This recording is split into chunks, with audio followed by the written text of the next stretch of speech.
Good morning, good afternoon, good evening, wherever you are in the world. Welcome to the JQ Ed Show. I'm Dr. Brian, and I'm thrilled you're here.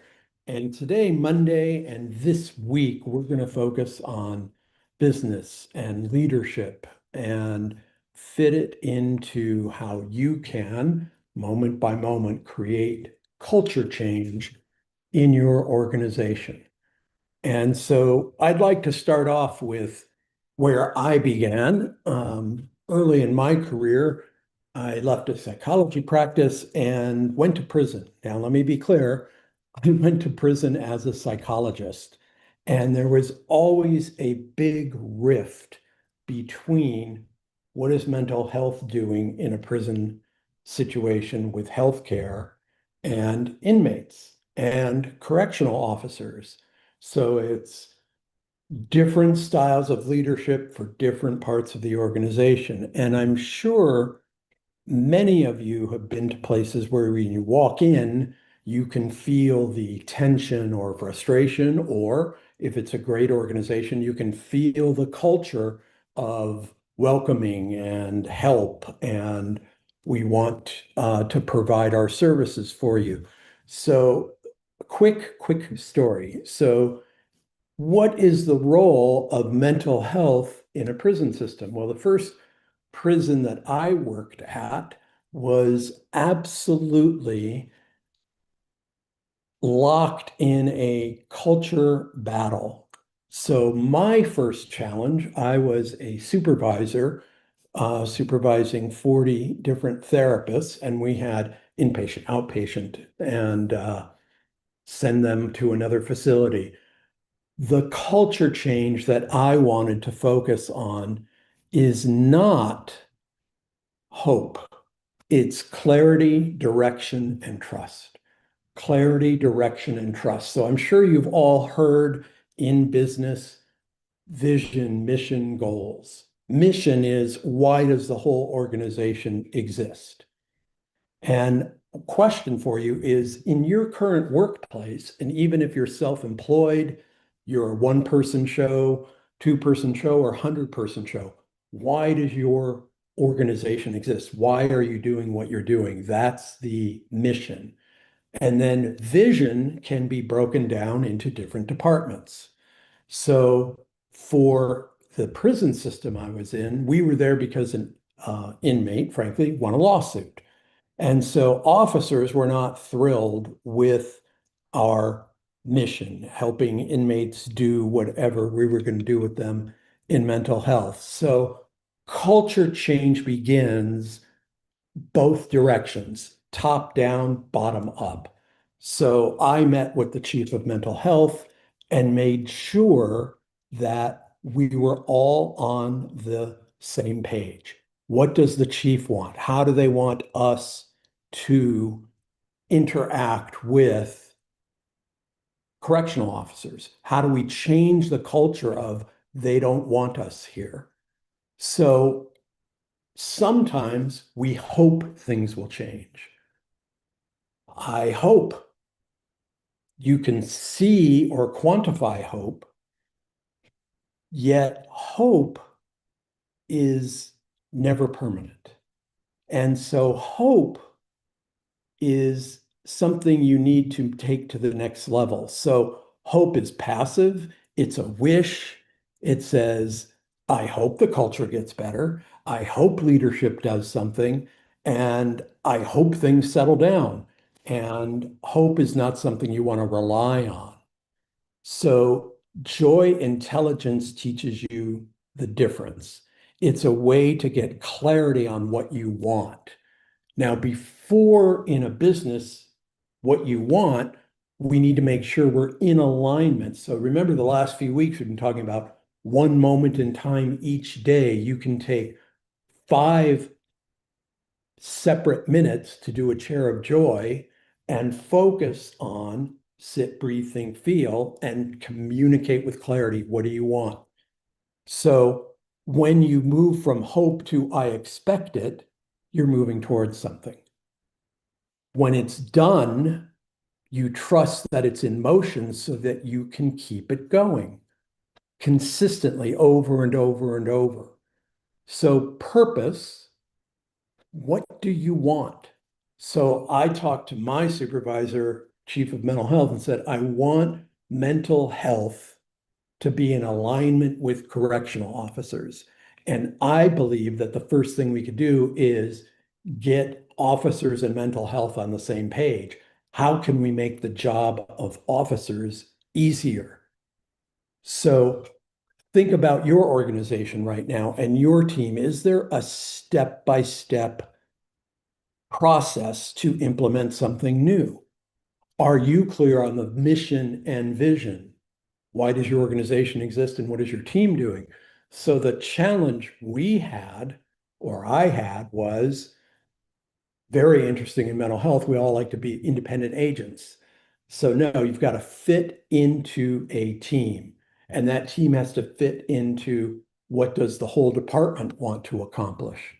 And when we have leadership that can see where we're going and where we're headed and still meet the day-to-day challenges, pulling people backwards, forwards, back and forth, sideways, the organization can get stuck in survival mode. And so that's what I inherited, everybody going in a different direction. So what I created is I asked everybody on the team, what do you want your day to look like? What would make your job easier? And of course, got 80 different opinions from 40 people. So we all took a week and we nailed down how we're going to function and what our mission and vision was for the team and how we were going to work with correctional officers. Now, for you, it can be how am I going to work with sales? How am I going to work with tech? How am I going to reach out more? Whatever function you want to improve, you can map it out. And so when you can name it clearly, you've already moved from hope to expectation. You've got specifics. Let me say that again. When you can name it clearly, you've already moved from hope to expectation. So, what's the culture you actually want? Can you see it? Can it be specific? So, I started with execution, chair of joy. Sit, anchor yourself. Stop being in survival mode. Breathe, open the channel. Think, this is the culture I expect. Feel it. Trust that it's already in motion. And here's the key. Whether you're in leadership or not, when you shift your communication and actions, you begin the culture change. And when you begin to get out of survival mode, sit, and you anchor yourself, and you know that it's safe in that moment, while the culture challenge is still there, you have 60 seconds to do a reset. Breathe in a few short, slow breaths. That's where clarity comes. You've already reset your brain, not in the noise. Think, see the culture you expect, not hope, direct action. Get the team in alignment, communicate it, and you'll see and feel the energy starting to shift. You'll see the leader you're becoming, one clear image. Now, when you feel it, your feet, your legs can shift. You'll feel it moving up through your body. And that's the direction you're already moving in. So I'd like you to just think for a moment, what's one move today that's aligned with the culture you want to create? Getting out of hope. So I'd like you to try the proof. One thing. So the one culture change I started with my team is greet everybody with a smile and say hello. Greet everyone, every inmate, which we called patients, every officer, every team member. And that right there, just after a week, helped change the energy of our team and the people coming in contact with us.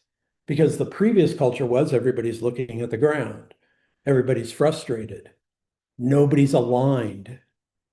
And then let's combine that action and think about what's the purpose you want. And our purpose was twofold: how to help patients help themselves in a difficult environment, and how to make correctional officers feel like we're making their job easier. How can we make their job easier? And we just started with that, and that took a month, but it was just one moment in time every day. So I was doing chairs of joy every half hour. And you might not be finished, it's getting it in motion. So when you can come in with energy and passion and focus on what you want and communicate that to your team, to your customers, to your different departments, to all the vendors you deal with, people are going to gravitate towards you. Remember, clarity. So what's the glimmer today? What can you do this Monday to create the small movement of changing the culture? And remember, it's not up to you to change the entire culture. If it's just you, and then one moment at a time and one person at a time, you're going to see how the energy will shift and change. And the goal is to get out of survival mode and hope and be the change you want to see. Be the shift. And the shift can be as simple as sit, breathe, think, feel. The shift is communicating what you want to see. And when you focus on that, you will almost see an immediacy. The key is in an organization, dare I say in a family, is consistency. It's not a 1 day or 1 week project. It's daily. So this whole week, we're going to focus on how do we shift and create that culture change first in you, then person at a time, then a team at a time, then other teams, then other departments, and then it carries through the whole organization. So see the culture you expect. That's the thinking part, the team in alignment. And then feel the shift in your body, in your feet, in your communication, in your whole being. And then we move from hope and wish to actual direction and action. So let's start today with getting from hope to expectations and communicate those expectations with yourself and with other team members, and certainly with the leaders around you. So thank you for joining us this morning. Please share your comments on LinkedIn, Facebook, and YouTube, and we'll see you tomorrow with the Tuesday edition of the JQ Edge and how you can create the culture you want and expect and make it consistent using the JQ Edge. We do it by training it and living